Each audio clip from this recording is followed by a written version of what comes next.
एगो बात समझ ना आवेला। कौन बात? मोरो संग कितना सुंदर मेरा मिल जानु, कितना सुंदर, लेकिन आपन मौगे खराबे लागे ले। कर्तव्य जौन को देली कुन होता आ दूसरा के मौगी करिया पीला कुछो होको उ झकास लागे ले, उरपरी लागे ले। उ तो सही बात बा, घर का मुरई साग बराबर लागेला आसमान के गिरल बिया, हमनी के तो लागेला गोबर में के निकलल बानी सन, गोबर में के गोबर लायक काम कर देला कुन तू हनी। मन भर जाला त हमनी के छुछुंदर हो गइनी सन। छछुंदर तो तू हउआ हउ। अब सफाई दे सुंदर बानी सन, लेकिन आज ले तू टूट ना कइनी सन, घमंड ना कइनी सन।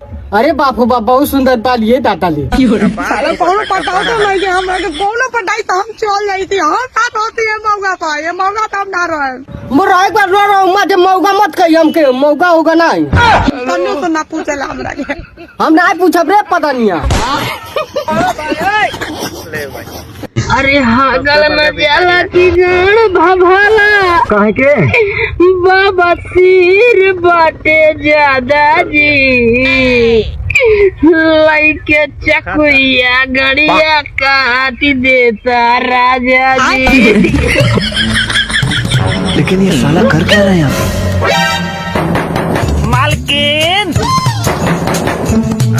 ए मालकिन, कुछ खाए पिए के दे दी मालकिन। हमनी के 3 दिन से कुछ खइले पियले नहीं खिन जा। खाए के तो नहीं खे, पिए के बा। का बा मालकिन? दूध बा, पियबो जा।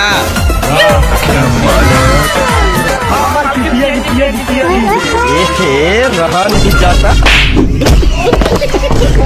ओ भैया, ए जी सुनो ताली जी, अरे का कहता नहीं घरवा में का खोल रे, काहे किया ताली? जय हिंद सर।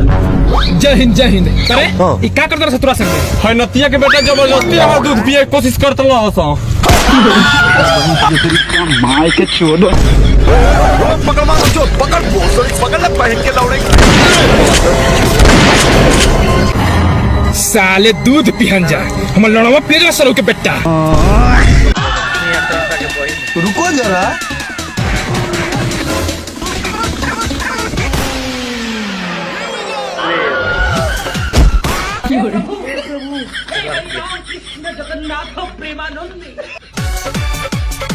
तो बच्चों, इनका जन्म कब हुआ था? जब इनकी मैया चुदी थी तब हुआ था। माँ चूक गई। फाड़ दे।